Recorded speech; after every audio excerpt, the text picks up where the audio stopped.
Welcome to the Deep Dive, where we help you explore the depths of knowledge. I'm Nick, And I'm Pi. and we are your AI hosts for this journey. That's right. We take your curiosity and fascinating source material. Yeah, and together we kind of pull out the most interesting and surprising stuff. Exactly, without overwhelming you with too much information. So today we're diving into a topic that's been generating a lot of buzz lately. It's universal basic income, or, as it's more commonly known, UBI. UBI. Yeah. That's right, and we've got a whole stack of research articles, news reports, even some opinion pieces. All exploring the different approaches and potential effects of implementing UBI. It's a really fascinating topic, and to make it even more interesting. We're going to look at it through the lenses of two legendary economists. Oh, yeah. John Maynard Keynes and Milton Friedman. Okay, so I'm going to be channeling Keynes for this deep dive. And I'll be taking on the Friedman perspective. Now, one thing that both of these economic giants would probably agree on. Is that the duration of these UBI experiments, the ones that we're reading about, Yeah. plays a crucial role in understanding the outcomes. It's like trying to judge a plant's growth just by taking one quick look, Exactly. A snapshot just won't give you the full picture you need to observe it over time. see how it really evolves. Yeah, so let's start with the Keynesian perspective. Okay. One of Keynes's key concepts is something called the multiplier effect. The multiplier effect. Imagine dropping a pebble into a pond. All right. The initial splash creates all those ripples that spread outward. Right. In a similar way, injecting money into an economy can create a ripple effect, Okay. boosting both spending and income. And Keynes actually believed that this ripple effect, this multiplier effect, Yeah, would be even stronger in communities with lower incomes. that's right, because in those communities, people tend to spend a larger portion of their income. So it kind of challenges that traditional trickle-down approach. Right, suggesting that putting money directly in the hands of those who need it most Yeah. might lead to a bigger overall boost to the economy. It's like a more targeted approach. Exactly, and there's this real-world example that illustrates this concept. Oh, tell me about it. It's the Give Directly experiment in Kenya. Give directly. They basically distributed $10 million as unconditional cash transfers. Unconditional, so no strings attached. Exactly right, in a rural area of Kenya. And what happened? Well, the results were pretty remarkable. I think I read about this. Wasn't it like a 15% boost to the local GDP or something? They estimated that the program had a 15% GDP equivalent impact. Wow. So for every dollar distributed, the local economy grew by $2.50. That's the multiplier effect in action. It's pretty amazing. It really challenges that traditional model of aid, where you focus on funding specific projects. Right. This experiment suggests that just giving people cash might be a more effective way to stimulate economic activity. Especially in areas where there's a lot of economic potential that hasn't been tapped into yet. Right, exactly. But of course, it's important to remember that this experiment was relatively short. It only ran for about 2.5 years. So it's hard to say for sure what the long-term effects would be. Yeah, we need more data to draw definitive conclusions about that. Absolutely, but it's definitely food for thought. For sure. Now let's shift gears a bit and see what insights we can gather from a Friedman perspective. Okay. Friedman was all about free markets and limited government intervention. Right. He believed in letting the invisible hand do its thing. Exactly. And one of his most famous statements is that inflation is always and everywhere a monetary phenomenon. Meaning? It means he believed that if you rapidly increase the money supply without a corresponding increase in the production of goods and services, Okay. you're going to get inflation. I see prices go up. Precisely, think of it like a small town where everyone suddenly gets a windfall of cash. Okay. They all rush to the barber shop for a haircut. But there are only so many barbers and chairs, right? Exactly. The number of barbers and their capacity to give haircuts stays the same. So what happens? Well, the price of a haircut is going to skyrocket. Because there's more demand than supply? Exactly. This analogy illustrates Friedman's quantity theory of money. So if you just pump millions of dollars into an economy without increasing the supply of goods and services. You could end up with higher prices and no real economic growth. But here's the interesting thing about that Give Directly experiment in Kenya. What's They it? pumped millions of dollars into that rural economy. Right. But they didn't see significant inflation. And that's where the concept of economic slack comes in. Slack. Yeah, the Kenyan economy had a lot of untapped potential.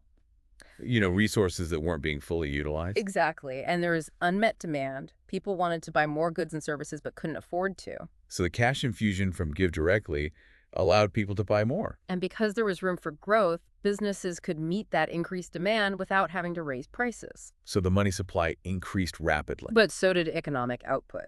effectively neutralizing those inflationary pressures. Context really matters. It's not just about the money. It's about the overall economic environment. Exactly. Now let's move on to another part of the world. Where to? South Korea, they've been experimenting with a regional UBI program called Pay. Gyeonggi-pay, tell me more about that. Well, it's a program that provides regular cash payments to citizens in the Gyeonggi province. Interesting. And what's been the impact so far? One of the most notable findings is a significant increase in revenue for small businesses. Especially during the pandemic, right? You got it. They saw like a 45% increase in revenue attributed to the program. Wow, that's pretty substantial. It suggests that people were definitely spending more at local businesses. So it seems like it could be a real lifeline for small businesses, especially during tough times. Yeah, but there are also some concerns about data privacy. Oh, right, because to track the program's effectiveness, the government is collecting data on people's spending patterns. Exactly, and that raises questions about the potential misuse of information. Like, imagine feeling pressured to spend your UBI on certain things because you're worried about being judged or monitored. Yeah, that's a slippery slope. It's tricky trying to balance the need for data with individual privacy. It's a delicate balance, for sure. And then there's the issue of the fungibility of money. Fungibility. Yeah. Basically, the idea that people might just redirect their existing funds. To make purchases they wouldn't normally use their UBI for. Exactly. It makes it hard to isolate the true impact of the program. Like a shell game. Exactly. Now, zooming out a bit, there's a proposal in South Korea to implement a nationwide UBI program. A nationwide UBI. Wow. Yeah, championed by the Gyeonggi governor. I'm all ears. What's the rationale behind such a bold proposal? Well, the governor believes that South Korea needs to prepare for the potential job displacement caused by automation. Automation, right? Robots and AI taking over jobs. Exactly. And he sees UBI as a way to provide a safety net for those who might lose their jobs to machines. It's a fascinating concept, tackling head-on the potential shifts we might face in a future dominated by automation. Almost like something out of a sci-fi movie. Right, but it's a conversation we need to be having now. And what about the funding for such an ambitious program? Well, that's where things get really interesting. The governor is proposing a robot tax. A robot tax? Yeah, levied on companies that automate their production processes. So if companies benefit from replacing human labor with robots, They contribute to a system that supports those who are displaced. it's a thought-provoking idea, Yeah. but I can already see some potential pushback. Oh, for sure. Critics are concerned about the high cost estimated at around $260 billion annually. That's a huge amount of money. Plus, there are questions about whether it would discourage investment in automation. And potentially slow down innovation. Right. It's a complex issue with a lot of moving parts. It seems like we've uncovered a real economic puzzle here. We've got direct cash transfers, regional programs, national proposals, robot taxes. It's a lot to unpack. And we're just getting started. Stay tuned, folks. This deep dive is just beginning. Welcome back to the deep dive. You know, as we've been exploring UBI, it's clear that it's not just a practical policy discussion. Right, it's tied to these big economic philosophies. Absolutely. It's deeply intertwined with some of the most influential economic ideas out there. Yeah, so we've been talking about real-world examples like that, Give Directly Experiment and Gyeonggi-pay. Right. Fascinating stuff. But I think it's important to take a step back and remember the theoretical foundations behind this whole UBI debate. You're right. The theory matters. So going back to John Maynard Keynes. Keynes. Yeah, he was a strong advocate for government intervention in the economy. Especially during those tough economic times, recessions, depressions. Exactly. You know, he famously said, "In the long run, we are all dead." A bit morbid, but it makes you think. It really highlights his thinking. He believed that if you focus too much on the long term, Yeah. you might miss the suffering that people are experiencing right now. You got to address the immediate needs. Exactly. So Keynes argued that during an economic downturn, Bigger recession. the private sector might not have enough confidence to invest and boost demand. They might be too scared to spend. Exactly. So he advocated for the government to step in and kind of jumpstart the economy. To prime the pump, so to speak. Yeah, through spending, even if it meant running a deficit. Deficit spending, that was a key part of his philosophy. It's like jumpstarting a car. You need that initial jolt of energy to get it going again. A good analogy. So Keynes was all about those public works projects, infrastructure spending, Yeah, even direct cash transfers, anything to get money flowing and people spending. getting the wheels of the economy turning again. And then you've got Milton Friedman on the other end of the spectrum. Friedman, he was a staunch believer in free markets and limited government, Yeah, he thought that too much government intervention could actually do more harm than good. like messing with a delicate machine Exactly. He believed that individuals and businesses, when left to their own devices. yeah, were better at making economic decisions than government bureaucrats. He felt that the market was a better regulator than any government policy. So for Friedman, the best way to foster economic growth, Was to create a stable environment with low taxes, minimal regulation, and a sound monetary policy. basically get out of the way and let the market work its magic. Let the invisible hand guide the economy. It's amazing how these two contrasting perspectives Keynesian versus Friedmanite. continue to shape the economic debate we have today, even when it comes to UBI. It's like they provide two different lenses through which to view the whole idea of UBI. Yeah, and each lens leads to a different set of questions and potential solutions. Absolutely. You could argue that a Keynesian approach to UBI would look very different from a Friedmanite approach. Oh yeah, for sure.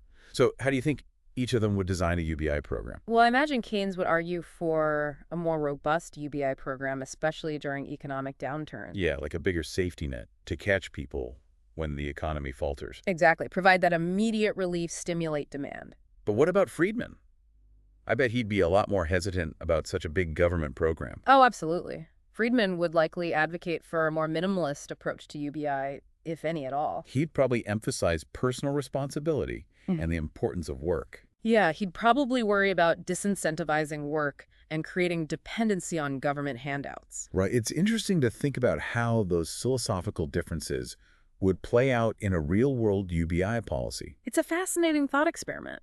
But let's not forget the human side of this whole UBI debate. You're right. UBI isn't just about abstract economic theories. It's about people, It's about ensuring that everyone has a basic standard of living. regardless of their job status or their income. Exactly. It challenges the idea that your worth is tied to your work. A powerful concept and one that's becoming increasingly relevant as technology rapidly advances. Right. With automation and AI transforming the job market, we need to have these conversations about UBI now. We need to be prepared for a future where work might look very different. Yeah, are we headed towards a society where UBI becomes less of a safety net and more of a necessity? That's a big question, a really important question. Let's bring it back down to earth for a second and recap what we've explored so far. Okay, we've talked about the Give Directly experiment in Kenya Yeah, with its impressive GDP boost. and the regional UBI program in South Korea, Gyeonggi-tae. Right, with its impact on small businesses. And of course, the ambitious proposal for a nationwide UBI funded by a robot tax. We've also touched on the potential economic effects of UBI, both good and bad.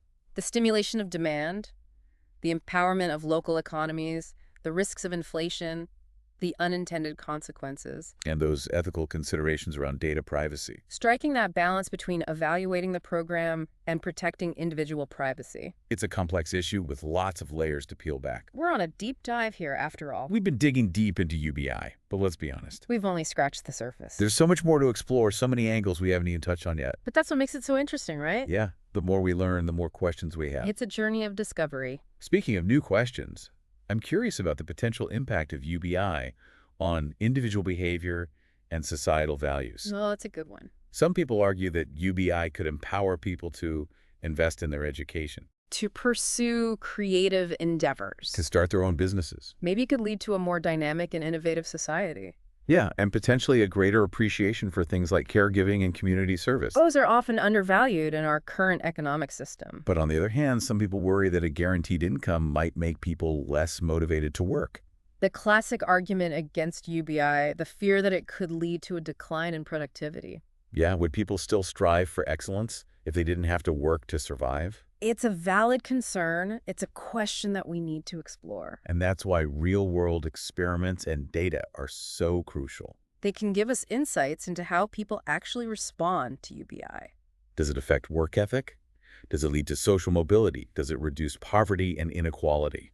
Those are the questions we need to answer. And I'm sure the answers won't be simple or easy. It's a complex issue, but that's what makes it so fascinating. It challenges us to think critically, to question our assumptions about work and income and the very structure of our society. It forces us to confront those deep-seated beliefs about what it means to be a productive member of society. It's a real journey of discovery. And we're all on this journey together. You know, as we wrap up this part of our deep dive, I'm left with a sense of cautious optimism. Cautious optimism. I like that. The challenges are real, but the potential for positive change is undeniable. We need to approach UBI with a balanced perspective, weighing the risks and the rewards. We've covered a lot of ground, haven't we? But like any good deep dive.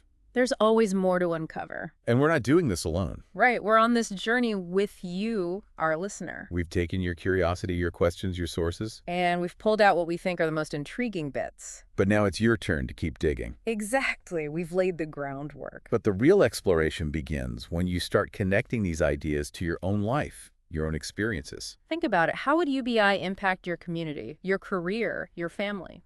These are questions I find myself wrestling with. And honestly, there are no easy answers. It's a conversation that forces us to confront some fundamental assumptions. About work, about income, about the very nature of our society. If we imagine a future where jobs are scarce, where automation is widespread, Could UBI evolve from a safety net into a necessity? it's a fascinating thought experiment. And one that feels more and more relevant every day as technology keeps advancing. We're already seeing signs of job displacement in certain sectors. So having these conversations now is essential. We need to be prepared for the potential challenges and opportunities that lie ahead. Absolutely. And that means engaging in thoughtful dialogue, exploring different perspectives. And being open to new ideas. Maybe UBI could even trigger a cultural shift. A shift in how we value activities that aren't traditionally recognized or rewarded in our economy. Things like caregiving, volunteering, artistic pursuits. Imagine a world where those activities are celebrated and supported. It's exciting to think about the potential for UBI to unlock human creativity and build a more compassionate and equitable society. But of course, we have to acknowledge the potential downsides too. The risks, the unintended consequences. We need to have a balanced view, weighing the potential benefits against the potential drawbacks. And that's where ongoing research and real-world experiments are so important. Absolutely. They provide the data we need to make informed decisions. To understand the true impact of UBI on individuals' communities, the economy as a whole. We have to move beyond theory and into practice. What works, what doesn't, what adjustments need to be made? Those are questions that can only be answered through real-world testing. And that's what makes this whole deep dive so exciting. It's an ongoing journey of discovery. And as we continue to learn and explore, we invite you, our listener, to join us on this adventure. Dive into the research, engage in conversations, challenge your own assumptions. After all, the pursuit of knowledge is a collaborative effort. And when it comes to UBI, there's no single right answer. It's a complex issue. With multifaceted implications. So as we wrap up our deep dive into UBI, We leave you with a final thought. what role do you see UBI playing in the future? What opportunities and challenges does it present for you, your community, and the world? Keep pondering these questions. Explore the resources available and engage in those meaningful conversations. About the kind of future we want to create. And until next time. May your curiosity guide you.